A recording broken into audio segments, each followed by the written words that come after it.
Olá, nesta última semana de fevereiro, lideranças sindicais, empresários representando a indústria brasileira estiveram aqui no Senado Federal pedindo urgência na votação do projeto que torna uniforme o ICMS dos importados. Quem conversa conosco sobre o assunto é o senador Armando Monteiro, que participou da reunião. Senador, muito obrigada pela sua presença aqui no nosso programa. A gente vê que essa questão do ICMS dos importados tem um apelo na sociedade brasileira e uma dificuldade de ser decidida aqui na casa, né?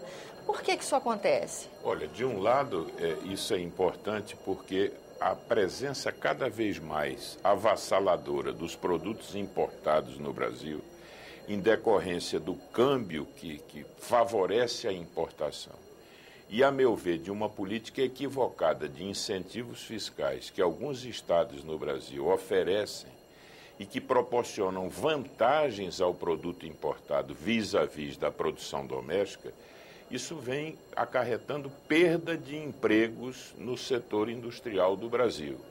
Mas, de outro lado, há uma questão que afeta a questão federativa, é que são 10 estados que concedem incentivos à importação e que passaram a auferir uma parcela expressiva de receita fiscal através desse instrumento.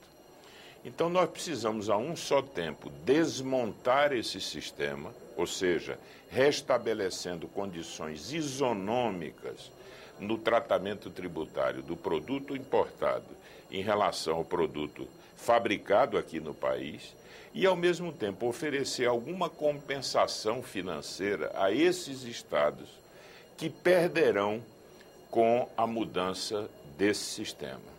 Bom, nesse momento também acho que essa situação se torna mais delicada com outros assuntos que paralelamente esbarram na questão. Por exemplo, os royalties, que de alguma forma tiram divisa dos estados que já participam desses programas, não é, de vantagem pelo ICMS.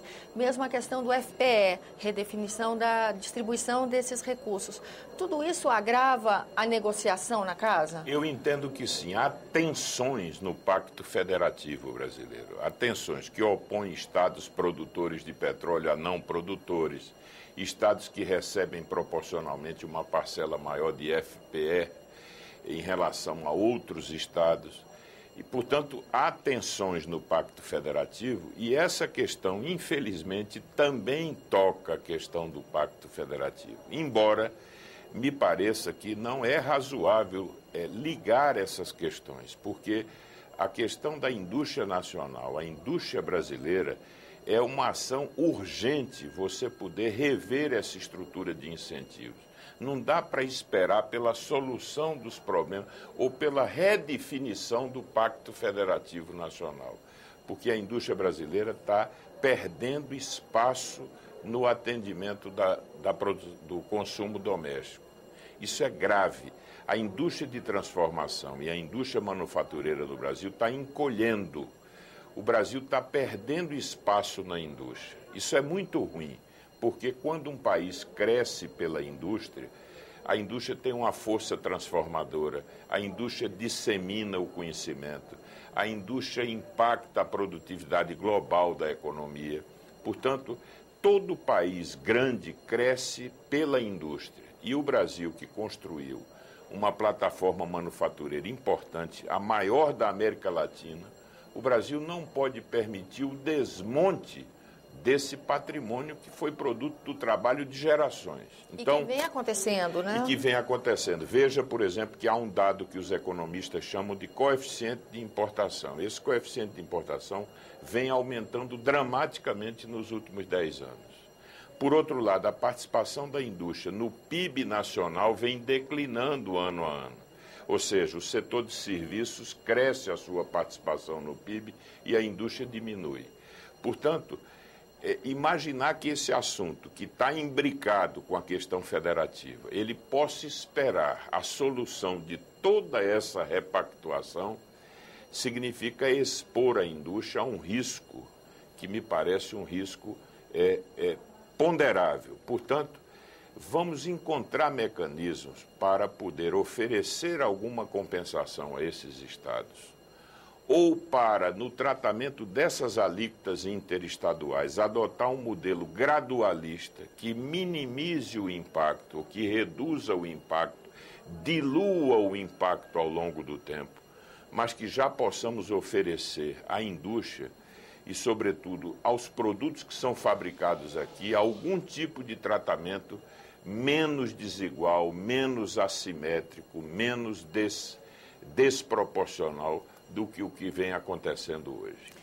A questão da fragilidade do setor industrial tem sido tema frequente nos seus pronunciamentos aqui na casa, né? Quando o senhor comentou esse encontro mesmo, o senhor advertiu para questões de infraestrutura, estruturais que o país conhece há muito tempo e não consegue enfrentar.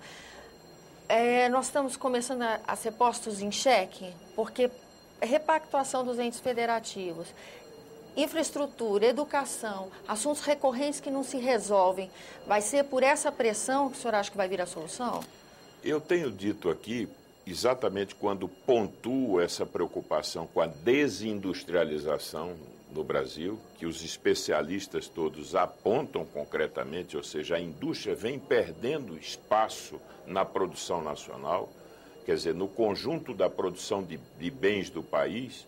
Eu tenho dito o seguinte, que o tempo político precisa se ajustar às pressões do tempo econômico. Ou seja, não dá para ficar esperando, quer dizer, nesse mundo globalizado, em que há um acirramento da competição em escala global, em que a China hoje ameaça todos os mercados. Não dá para ficar imaginando que o mundo vai esperar que o Congresso Nacional e que o Brasil, com o seu tempo próprio, resolva esses problemas. Portanto, nós precisamos ajustar o tempo político ao tempo econômico. E, para isso, nós temos que andar mais depressa, dar um sentido de urgência ao enfrentamento dessa agenda que você falou.